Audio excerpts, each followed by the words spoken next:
Do you want to know how I edit my travel photos in Lightroom? Hi, and welcome to episode 86 of the Photography Explained podcast. I'm your host Rick, and in each episode I will try to explain one photographic thing to you in plain English in less than 10 minutes-ish without the irrelevant details. What I tell you is based on my lifetime of photographic experience and not Google. No, I still can't remember the intro 86 episodes in. I'll keep trying. But before I go on, if you have a question you'd like me to answer, just go to photographyexplainedpodcast.com/start. Right, here is the answery bit. There are two stages of editing photos. The first stage is to choose the photos to edit. I choose the best of the best only, and then I process them in Lightroom with the freedom to create standout, bright, vibrant and different travel photos that I hope make the viewer want to be there. Travel photography for me is all about making the photos of interest to someone who has not been there, and to make them curious about a location. Like I say, make them want to be there. That's the ultimate goal for me. Okay, this episode was meant to be, help, how do I choose which travel photos to edit? But when I came to write it, I realised that the title was rubbish, so I will cover this very quickly here and get on to the main subject. I have to say I feel better now I've made that decision, especially as I'm writing this on the day of publishing, so I got to get this episode written, recorded and out there. No pressure then. Honestly, that title was rubbish, wasn't it? I couldn't talk about that for 10 minutes. So I thought, and then when I started to write a bit about it, I thought, actually it's not that bad. So let's get into that side of it first. How do I choose which travel photos to edit? Okay, here are some thoughts. This is take 2, by the way. Take 1 was interrupted by a phone call 5 minutes in, which was good really because it was quite an error-strewn episode. So we'll try and do better on this one. So some thoughts. Firstly, you need to decide what you're going to do with the photos. Are they to share with fellow holidaymakers or with friends and family? Or are they just going to sit on your hard drive for a few years with nobody looking at them? Are they simply to share on social media? Or do you have a specific plan for them? Also, how much time are you prepared to invest in editing? Now, these considerations will help you, but take these 3 thoughts with you. Do not process every image. Spend time on the best of the best only. Choose photos that are interesting. Choose photos that make someone want to be there. And this is how I actually do this. That's pick the photos, that is. So I've got the photos in Lightroom. I told you about that in the last episode. So I go through the photos one by one. If I like the look of a photo, I hit the letter P. That's for pick. I literally quickly pick anything that has potential. I add the pics to a collection, which I sync with Lightroom Mobile. And then I go through the photos at my leisure, lying on the sofa with a beer, glass of wine, whatever, and take my time. I go through the photos over and over until I get down to a small number of images that I want to edit. Now, to be honest with you, this is rarely more than 20 images. I filter by pics, and every time I remove a pic flag, the photo disappears from view. It's a wonderful thing.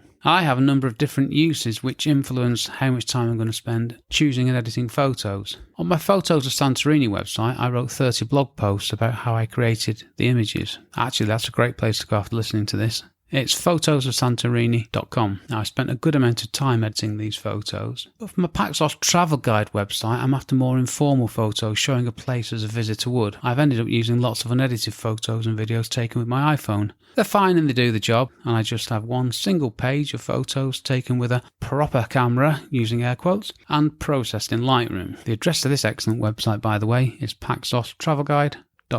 Finally, on my main website, there are a few travel photos, but not that many. That's my Rick McAvoy photography website. There are a few blog posts about travel on there, and you'll also find my travel photography portfolio. But it's mainly about photographing buildings. Sorry, last ad. This is rickmcavoyphotography.com. Like I say, it wasn't meant to be an ad, but this is relevant to what I'm talking about. Okay, choosing the images is done. Had I been making this a full episode, I'd be looking now at 5 minutes into it thinking, how am I going to stretch this one out to 10 minutes, let alone 12 3/4, which is my usual duration. But thankfully I've fixed that, so if I can find my place. How do I process my photos in Lightroom? Here I am. This is how I do it. Now, I'm not saying that this is right or wrong, but this works for me. This is what I do. Import presets. Now, I told you in the last episode that I apply an amount of processing on import. There's some corrections, basic processing. It gives me a great start. So when I'm looking at the photos, I'm not looking at completely flat, unedited, raw photos. There's a bit of work done to them, only minor adjustments.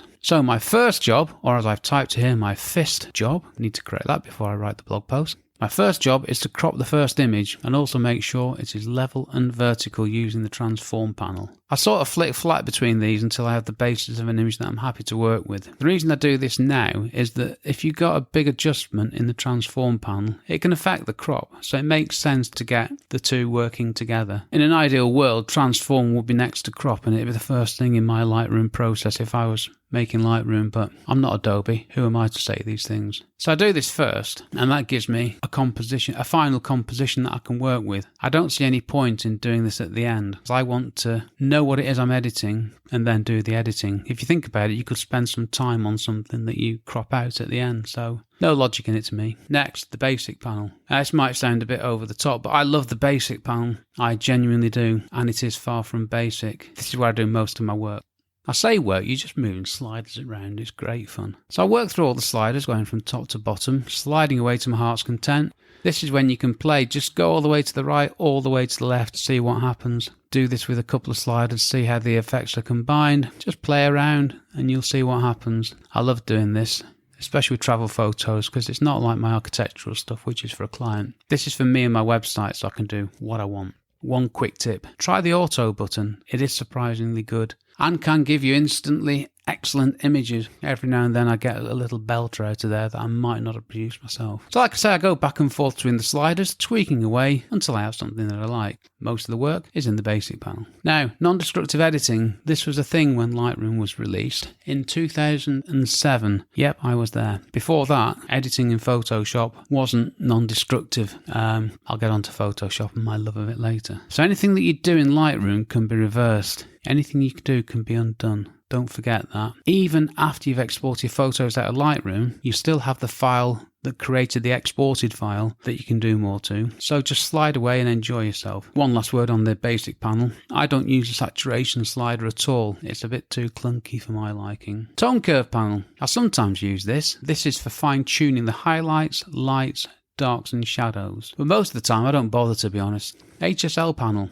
Absolutely love this panel as well, which I use to enhance individual colours and tones in colours. These are all global adjustments applied to the whole of the image, by the way, everything I mentioned so far. Now for a couple of selective. I got 9 minutes in before I made a mistake. Disappointing. So I'm not re-recording this, so that one will have to stay in. And now for a couple of selective edits. Radial filter. I love the radial filter. A lot of love going on here, isn't there? Which I use to highlight part of an image. Dodge and burn. Terms from back in the darkroom days. Dodge lightens, burn darkens. These are applied using the brush tool at the top of the basic panel. That's top right, the long line with the circle on the left-hand end. It doesn't even look like a brush, does it? Oh well. But what about Photoshop, I hear you say? What about Photoshop, Rick? Well, I use Photoshop to remove stuff if I need to. If I do not need to use Photoshop, then I am happy, as it's too complicated for my liking. So if you're struggling to get your head around Photoshop like I did, you might just want to give up and stick in Lightroom with me. I use the spot removal tool and the clone stamp tool to get rid of stuff.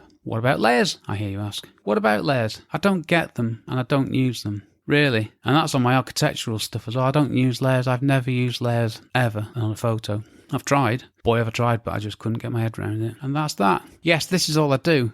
Which isn't much, is it? I don't spend a long time processing my photos. Well, for a start, I've been using Lightroom since version 1 was released in 2007, so you'd hope that I was quick at this. But I have refined my workflow to get images edited and out as quickly as possible. And to be honest, there are things I want to do rather than faff around editing photos. Okay, the what I do section, I've already told you that. The talky bit. I just want to say this. I probably spend more time choosing the photos to edit than I do editing the photos. It's the content that's important and not the processing. I do the minimum work I can in Lightroom to enhance what I've captured. This is how I approach my image editing. And I only use Photoshop to remove bad stuff.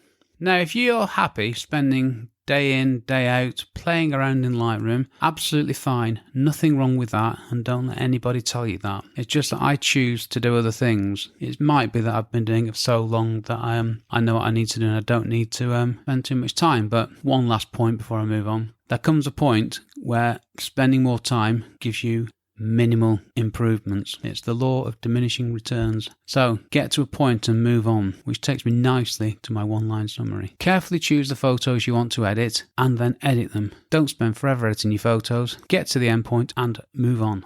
Right, what's next? Photography Explained podcast episode 87. Travel photography all done, and now for something completely different. People of a certain age will hopefully smile at that. A lot of you won't, because you won't know what and now for something completely different is all about, but I might tell you in the next episode. And this is a sort of transitional episode where I tell you what's coming up and tell you some other news that I have. How exciting. Shout out. This episode's shout out is to Mark from somewhere near Cambridge, who is sunning himself in Paxos. Well jealous, Mark. Okay, I'm done. Thanks for listening to my small but perfectly formed podcast. To find out more about my podcast and do stuff to help me, check out photographyexplainedpodcast.com/start.